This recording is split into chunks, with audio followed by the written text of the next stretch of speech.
हाय सांग मैंने चलतु आज देखा कांदुल डाली रेसिपी। कांदुल डाली तो समस्ते बनाते किंतु पणस पकई कांदुल डाली रेसिपी बनातु केमती रांधुन कांदुल डाली को देखु नुआ प्रणाली बनवा।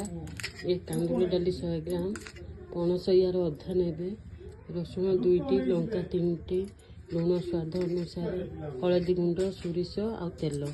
चलतु ए डाली प्रस्तुत करवा। देखो तुम पानी लाए एवं मु डाली धोई देती। डाली धोई पके ना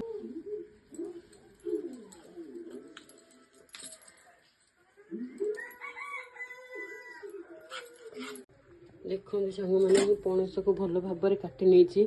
एपटे डाली भी अधा सीझी गला। एबे पणस पकईदेवा आ स्वाद अनुसार लुण देदेवा।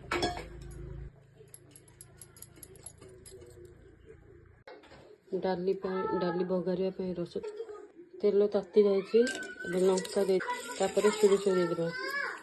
देखु सोरिष भूसंग पत्र